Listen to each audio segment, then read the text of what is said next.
Whether it's high art or beautiful trash, the AV Club explores the best of film, TV, music, books, and games. Inventory is our obsessively specific pop culture list.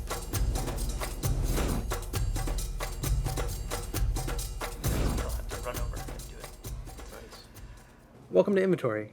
Today we'll be talking about documentaries about ambitious outsiders, specifically the kind of people who are on a quest to do something creative and sometimes get there and sometimes not. The first person we want to talk about is Mark Borchardt, who's the center of Chris Smith's 1999 documentary American Movie. It's a movie about a guy trying really hard to make a movie.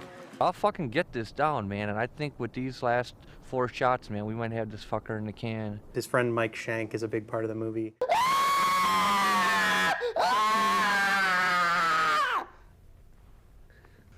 That was wicked, man.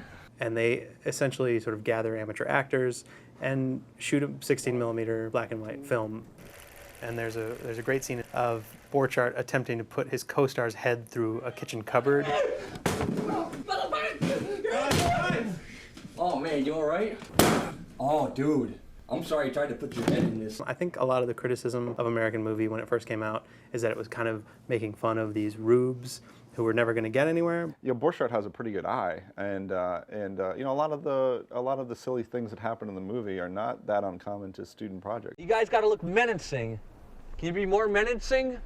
The thing that I find interesting about the movie that sort of complicates it too is, you know, he's trying to make this movie, but he also has a kid and a divorce and bills that he has to pay. But at the core of sort of every minute of his thinking is, I want to make this movie. Do you see?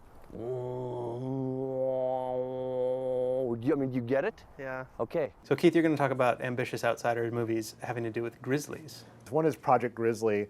It's a 1997 documentary about a Canadian named Troy Hurtbuis, who is a little vague about it, but it was either attacked by a bear or somehow encountered a bear or was scared by a bear. Anyway, he becomes kind of obsessed with bears. In that the bear didn't kill me. I've been on his trail ever since. He builds a succession of different suits of armor in the name of bear research. You can park a truck on my shoulders, 4,000 pounds, and nothing's gonna happen. He does put these suits through extensive tests, including getting hit in the head with a log, getting hit by a speeding car. At one point, he hires bikers to beat him up. And he emerges from the suit intact. What are the negatives of this suit? He can't really move very well. And then there's Timothy Treadwell. I'm here with one of my favorite bears. It's Mr. Chocolate. Who's the subject of Werner Herzog's 2005 documentary, Grizzly Man, another amateur researcher who started going to Alaska and for 13 summers lived with the bears, and for the last few years filmed himself there. I'm out in the prime cut of the Big Green. Behind me is Ed and Rowdy. And without giving anything away, he meets a pretty grim fate. Could Ole the big old bear possibly kill and eat Timothy Treadwell? What do you think, Ole? Treadwell becomes friends with the foxes. Only Timmy is the boss of all foxes. And he thinks he can become friends with the bears. Hi, how are you? I love you. I love you. Treadwell adores nature, but doesn't really understand it. I think it's sort of safe to say that Project Grizzly is about a guy who is too afraid of bears, and Grizzly Man is about a guy who is not afraid enough. Let's move on to less disturbing territory and talk about Robert Crumb, Scott. Well, Robert Crumb, or R. Crumb, is an underground cartoonist who was very famous in the late 60s for drawing these very sexually and racially transgressive cartoons. I remember when I was about 5 or 6, I was sexually attracted to Bugs Bunny, and I cut out this Bugs Bunny off the cover of a comic book and carried it around with me.